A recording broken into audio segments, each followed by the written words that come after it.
Bonjour, heureux de vous retrouver toujours à Paris pour Bel Bonjour la Guyane. Et ce matin, j'ai rendez-vous, figurez-vous, avec une réalisatrice, avec une productrice, avec une Guyanaise qui voit la vie autrement. Elle aime les étoiles. Elle va nous parler de tous ses projets. Vous la connaissez, c'est Muriel Thierin. Alors Muriel, elle est là, regardez, elle nous a donné rendez-vous ici, rue Omer, dans le Marais. Voilà, c'est bien cela. Bonjour Muriel. Bonjour Tano. Comment ça va? Bel bonjour.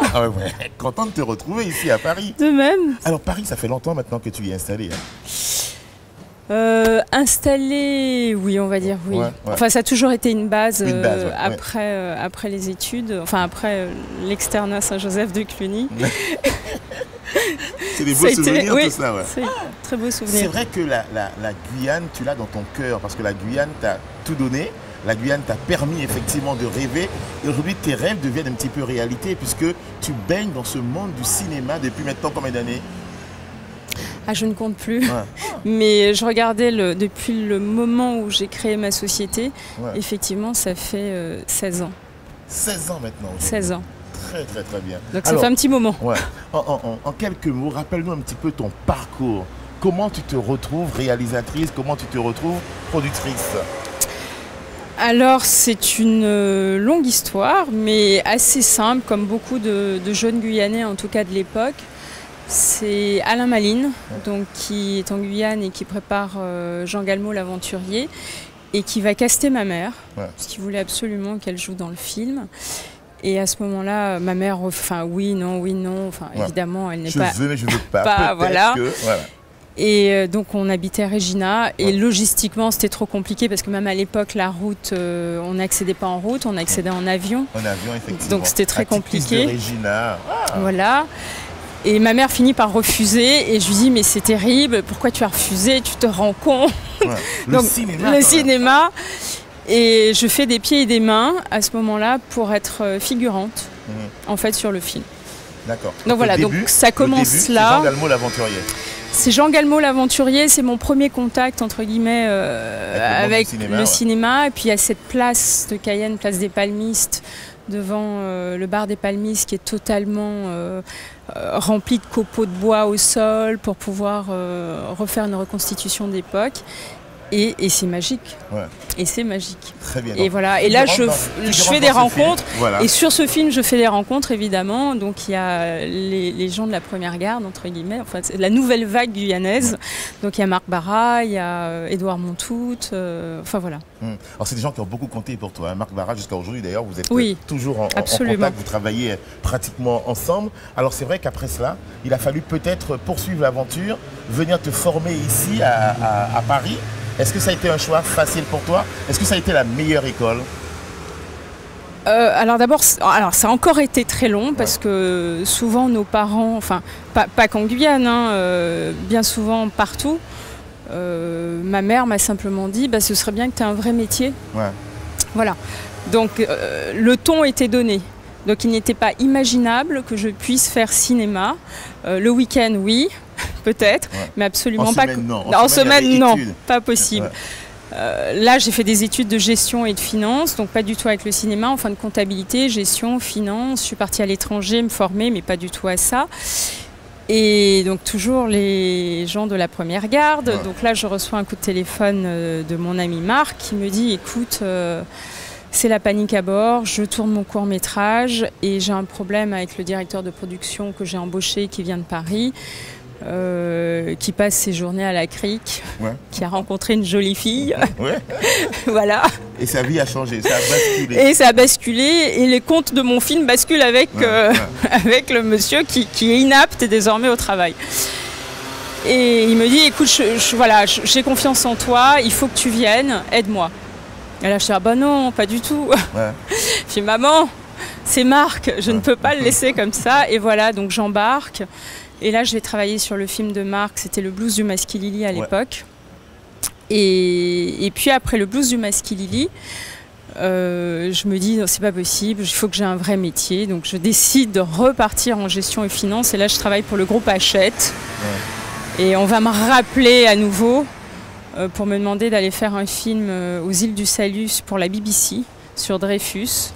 Et là, à nouveau, je requitte mon travail. Donc, je vais alterner comme ça pendant 3 ans ou 4 ans d'un vrai travail le boulot que maman voulait à un faux travail, à l'aventure au voilà. cinéma. Alors, c'est vrai qu'en Guyane, maintenant, on te connaît très, très, très bien. Tu y reviens régulièrement. D'ailleurs, dernièrement, tu étais là pour le festival Prix de Cour.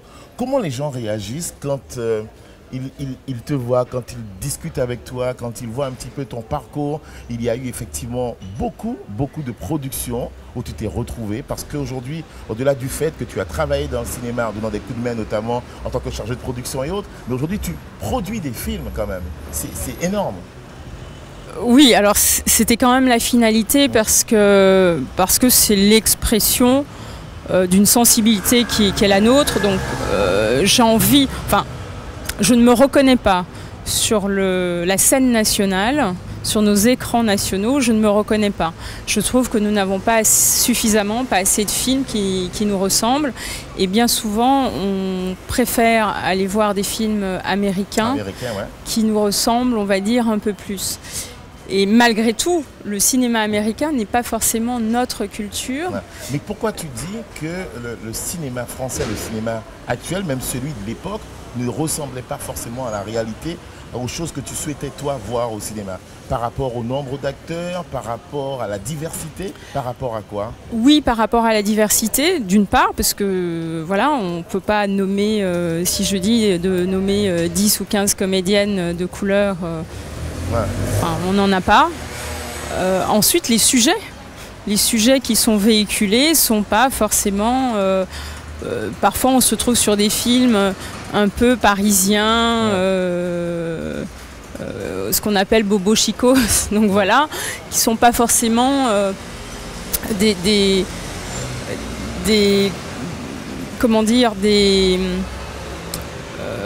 une sensibilité que j'aurais, c'est-à-dire que j'ai des préoccupations. Notre population a des préoccupations qui n'est pas forcément celle que l'on a à Paris. Justement, est-ce que tu vois une évolution? Est-ce que tu vois que les choses commencent à changer? C'est vrai que quand on va au cinéma, bon, on va prendre le cinéma en Guyane par exemple, c'est vrai qu'il y a pour nous de nombreux films qui y sont joués, mais très souvent les productions qui fonctionnent le plus, ce sont des productions américaines. Est-ce qu'aujourd'hui le cinéma français devrait peut-être pas, évoluer, aller vers autre chose? Alors ça, c'est un grand débat. Je pense que la pluralité est nécessaire et c'est un bienfait. Je vais souvent aux États-Unis, j'y habite souvent, enfin au moins 5 mois de l'année. Et ça, c'est une réalité. Aux États-Unis, on n'a pas vraiment le choix. Il y a des blockbusters et ce sont des Marvel et d'énormes films.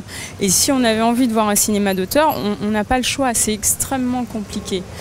En France, on a cette chance-là de diversité, de pouvoir voir un Marvel, de pouvoir un super-héros, un film français, un film grec, etc., etc. Donc je pense qu'il y a de la place. Une concurrence féroce, hein, je ne dis pas le contraire, mais on a cette chance-là. Et j'ai envie de dire, ce serait bien qu'on puisse ajouter à cet édifice la toute petite pierre qui est d'une culture du Sud. Pas forcément domienne simplement, mais une culture du Sud. Et on partage énormément de points communs, par exemple avec la Colombie, avec tout ce bassin sud-américain, la Colombie, Haïti, Saint-Domingue, en fait toutes ces îles-là, et qui est l'Amérique latine, entre guillemets. Et nous partageons des points communs. Pardon. Nous partageons des points communs suffisamment importants pour que certains sujets puissent être partagés par l'ensemble de ces populations-là. Très bien. Alors je sais qu'il y a beaucoup de projets que Muriel actuellement prépare. Il y a le mois de mai avec justement cette montée des marches à Cannes. C'est bien ça? Oui, alors juste je rectifie parce que le film n'est pas tourné, parce qu'on m'a posé la question en me disant alors ça y est, non, le film n'est pas encore tourné. Il faut savoir qu'à Cannes, on a différentes sélections, donc la sélection officielle, donc la compétition officielle, la quinzaine des réalisateurs, la semaine de la critique. Et en fait, sur le côté, on a la Ciné Fondation qui reprend, entre guillemets, des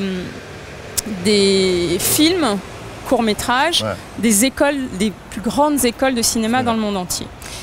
Et on a constaté que Cannes cautionnait une certaine élite, et qu'il était extrêmement difficile de rentrer dans ce sérail. C'est-à-dire que c'est quasiment très compliqué. Et le but de la Ciné Fondation, c'est de dire bah, très bien, on va en dehors de ça. Chaque année, le Festival de Cannes va sillonner le monde et va caster de jeunes réalisateurs émergents qui n'ont pas la potentialité, enfin pas la potentialité, pas l'opportunité, je vais dire, de faire de grandes écoles de cinéma, mais qui ont un talent et qui vont être l'expression d'un cinéma d'avenir, voilà. Et surtout de diversité. Tout à fait, pour les accompagner. Voilà. Alors ce qu'on fait là, Muriel, on va poursuivre la discussion, on va peut-être s'installer dans le petit café là, parce qu'il est tôt le matin, pour pouvoir boire un petit thé. Moi c'est thé, toi c'est le matin? Thé au lait. Thé aussi, au lait. Bon, mais d'accord, moi je vais prendre que thé. Et puis on va poursuivre la discussion et on va parler particulièrement de la Guyane. Parce que tu as plein de projets pour la Guyane, parce que tu y retournes régulièrement pour voir comment le cinéma guyanais peut continuer à évoluer et puis surtout puisse trouver sa vraie place. On fait comme ça? Ça marche, à tout de suite. Direction le petit café juste à côté, regardez, on est vraiment bien installé. On va s'installer là, on va boire le petit café, le petit thé et après nous poursuivons la discussion avec Muriel, notre invitée du jour. Place maintenant à ce rendez-vous avec Mike Monbrun qui dit quoi et nous on revient juste après, à tout de suite.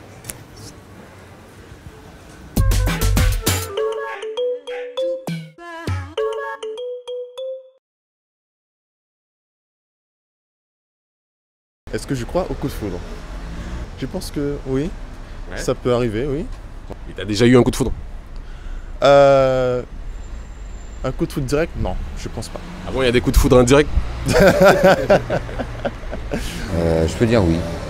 Ben, le premier a bien marché puisque je suis toujours avec la maman. D'accord, donc ouais. Un coup de foudre qui dure longtemps. Alors, en général, les gens disent ouais, les coups de foudre ça dure pas longtemps.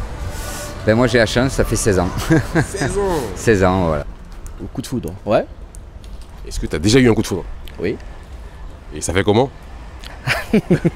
On gardera le secret. Ben, ça peut venir progressivement après. Ben, je pense qu'il y a beaucoup de choses qu'on a en commun. Déjà psychologiquement, en dehors de physiquement que la personne peut plaire. Ça va un peu plus loin puisque bon, ben, après on a des choses en commun qui font que ben, on accroche plus sur la personne. Oh, on peut kiffer, on peut avoir un petit kiff, une paire de chaussures. Après c'est pour un t-shirt, pour n'importe quoi. Ah bah après je pense que c'est différent. Ok, mais c'est pas pareil qu'un vrai coup de foudre. Voilà. Okay. Merci beaucoup. Allez, au revoir. Voilà, de retour pour Belle Bonjour la Guyane depuis Paris avec notre invitée Muriel Thierin. Muriel qui est avec nous, productrice, réalisatrice. Elle est dans le cinéma depuis de nombreuses années maintenant. Et c'est un monde qui te plaît assez bien, jusqu'à preuve du contraire. Ça va? Oui, hein? Oui, j'ai pas à me plaindre. Tu es heureuse? Alors, tout à l'heure, tu me disais ici, c'est ta cantine, c'est ici que tu négocies les contrats avec les comédiens, les acteurs qui jouent dans tes films? Absolument. Absolument. Parce que d'abord, on n'est pas très loin du bureau. Ouais. Et donc, oui, j'ai un peu mes petites habitudes. Donc, le canapé derrière, c'est souvent la première fois que je rencontre un comédien. Donc, tu vois, il est à l'aise, complètement enfoncé dans le canapé. Donc, je me dis, on est plutôt bien parti. Et quand j'ai des auteurs et qu'on doit absolument revoir l'écriture et que ça se passe très mal, je les mets sur la banquette avec le dossier très droit. Juste là, ça donne le ton, comme quoi on ne rigole plus et qu'il faut absolument bosser. Donc voilà. D'accord. Alors c'est vrai que ça fait des années que tu fréquentes ce monde. Quel a été pour toi le moment le plus important, le déclic, le moment où tu t'es dit, ça y est, j'ai trouvé ma voie et jamais je m'arrêterai? Non, alors ça c'est pas vrai. Alors c'est pas vrai parce que chaque fois que je fais un film, je termine le film et je me dis je quitte ce métier. Non. Oui, absolument. Et pourquoi? Parce que c'est très très dur. Ouais. Donc il y a énormément de satisfaction, mais à la hauteur de cette énorme satisfaction, il y a énormément de frustration, de pas aller assez vite, enfin Enfin, c'est dur de financer des films à hauteur d'1 million, 2 millions, 3 millions d'euros, c'est gigantesque. Et puis, on n'est pas très attendu dans ce milieu. Je développe des sujets qui ne sont pas... Enfin voilà, ce ne sont pas des Marvel, pas des comics, pas des films d'action, enfin grand public. Donc forcément, je fais face à des... La difficulté pour convaincre, à des difficultés. Alors, le financement, tu le trouves où, ce financement ?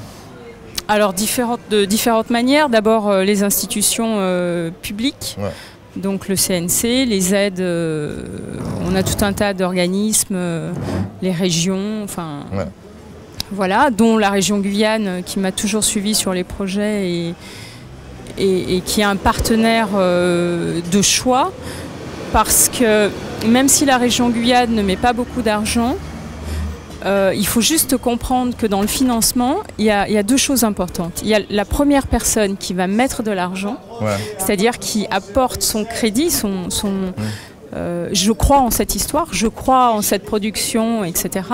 C'est capital parce que ce mouvement-là va déclencher les autres financeurs. Donc cette prise de position de confiance est importante. Et les derniers sous à trouver sont souvent les plus difficiles.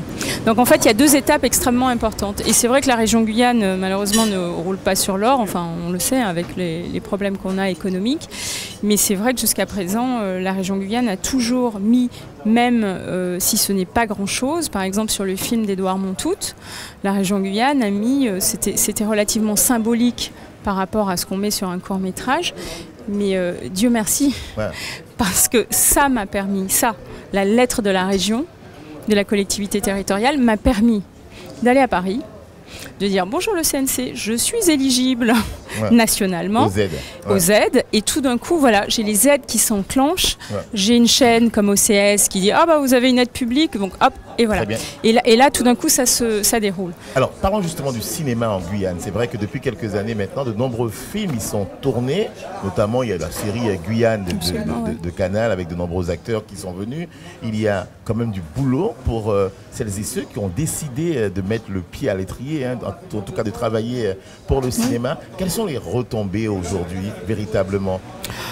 Alors il faut savoir que là on a fait une dernière étude et qui est issue du CNC, hein, c'est-à-dire que chaque film qui se tourne, on est sous tutelle du CNC, du Centre national de la cinématographie, et on se doit de déclarer, puisqu'on fait un agrément des investissements, on dit combien on va investir dans le film, et puis ensuite on a une feuille de route qu'on doit suivre. Enfin, c'est le producteur qui dit voici ma feuille de route. Donc on a un agrément avec un tampon du CNC, et puis quand on a terminé le film, on a l'agrément de production avec le visa d'exploitation, enfin tout ce qui suit derrière. Et là, en fait, on va comparer le prévisionnel que le producteur a annoncé et quel est le chemin finalement parcouru. Et là, on a l'agrément de production, et ce sont des chiffres réels, économiques, déclarés. C'est pas des chiffres avancés comme ça au hasard.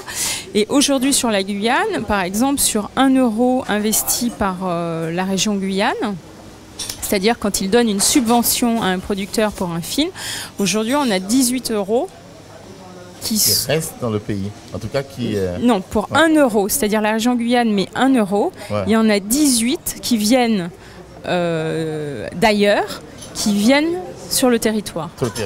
Sur le territoire. Donc c'est une manne financière relativement colossale. Par exemple, sur la loi de la jungle, il faut savoir qu'on a injecté un peu plus de 1,5 million d'euros sur le territoire en 3 mois, 4 mois. Donc c'est beaucoup d'argent en peu de temps, et évidemment ça crée beaucoup d'emplois.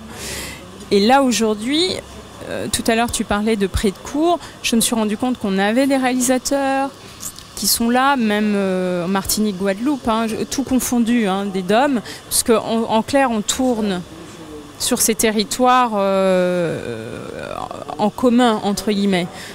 Édouard Montout par exemple peut tourner, Stéphie Selma tourne dans le prochain film que je suis en train de produire, elle est martiniquaise, etc. Donc on est trop petit pour se dire... Il y a une solidarité, il y a une passerelle effectivement qui existe bel et bien entre la Martinique, la Guadeloupe et la Guyane, et puis surtout... Elle est nécessaire. Voilà, elle est nécessaire. Alors, quels sont les projets en cette année 2018 de Muriel Thirien? Alors c'est vrai qu'il y a, tout à l'heure on parlait de Cannes, mais il y a certainement d'autres projets, d'autres films qui sont dans les tiroirs. Quelles sont les grosses réalisations prévues? Alors j'ai 3 films qui sont en train de se mettre en place. Alors c'est vrai, le premier c'est le film de la réalisatrice Getty Félin, qui est une réalisatrice haïtienne, qui a fait un premier film qui s'appelle Haïti mon amour, qui a été primé à Toronto, au Festival de Toronto. Je me sers, parce que le thé, moi j'adore. Vas-y. Donc qui a été primé au Festival de Toronto, qui a fait le Festival de Carthagène, enfin qui a fait tout un tas de festivals internationaux. Et donc là, c'est son 2e long métrage. Et voilà, donc encore une fois, j'ai la chance d'avoir la collectivité territoriale derrière. C'est toujours, il me faut quelqu'un qui y croit. Et en fait, ça me permet de pouvoir lancer cette machine, en tout cas sur la plateforme nationale. Et là, je suis en démarchage pour trouver un coproducteur canadien. Et donc, c'est un film qui va être tourné en Guyane, à New York et à Toronto. En fait, le film se tourne essentiellement à Haïti et New York. Très bien. Mais Haïti, malheureusement, on ne peut plus puisqu'il y a trop de bâtiments qui ont été détruits avec le tremblement de terre. Donc, je refais Haïti, le Haïti colonial en Guyane. Et ensuite, New York, qui est beaucoup trop cher pour tourner, on le fait à Toronto. Donc voilà, donc c'est vraiment...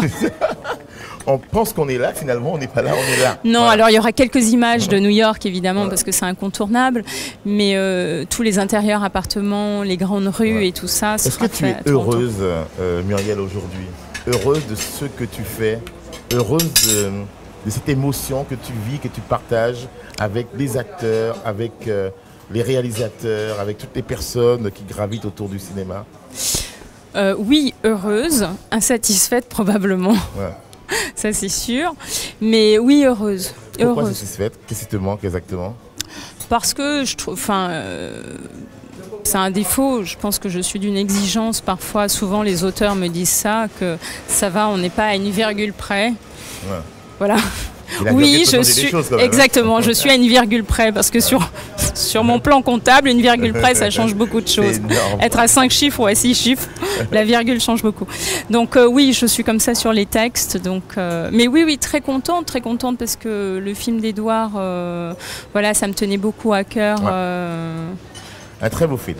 Oui, voilà, je le trouve très émouvant, donc je suis très contente de celui-là. Et puis j'en ai un autre qui arrive avec la Guadeloupe. Donc là, c'est Guyane et Guadeloupe, qui est un film d'époque, c'est sur le jazz. Et j'ai beaucoup de mal à le monter, celui-là, parce que évidemment, tout le monde pense que le jazz est un sujet américain. Et on oublie malheureusement qu'on a eu une forte période de jazz dans les années 20. À Paris, à Berlin, enfin c'était vraiment quelque chose de très fort. Donc c'est un manque de culture. Ouais. J'aimerais y remédier, mais voilà. À travers ce film, pourquoi pas? Et c'est vrai qu'on voulait causer un petit peu avec Édouard Montout, mais actuellement Édouard il est à la Réunion, donc absolument sur Paris Cut. Que dans quelques semaines, ouais, il est sur Cut. Donc nous aurons l'occasion certainement la prochaine fois, mais de discuter avec Édouard Montout. Hein, c'est pour nous notre étoile guyanaise, avec le parcours et vraiment sa filmographie. Muriel, merci beaucoup, merci pour ce moment de discussion ici à Paris. Tu seras pour les vacances en Guyane quelques jours pour profiter de la mer, profiter de la forêt? Non, malheureusement pas cette année puisque j'ai un projet avec la Lituanie. Ah ouais. Donc on sera déjà en repérage dans le sud de la France. Ah, une belle histoire, l'adoption là notamment. Oui, sur l'adoption. Adoption, effectivement. Voilà. Donc je suis souvent sur... Enfin voilà, mes thèmes de prédilection sont souvent la femme, la famille et le côté potomitan. Socle important dans la vie. Merci beaucoup Muriel. Merci Tano. Pour ce moment et puis, très sympa le café. Hein. Merci. Très sympa. La prochaine fois que vous venez à Paris, passez faire un tour seulement que vous allez croiser Muriel parce qu'elle n'est pas trop loin, les bureaux sont pas trop loin. Et ici, c'est sa cantine. Je t'embrasse. À bientôt. Voilà, bien on fait comme ça. Bisous. Ciao. Merci, au revoir. Et le thé, bien sûr, le petit thé.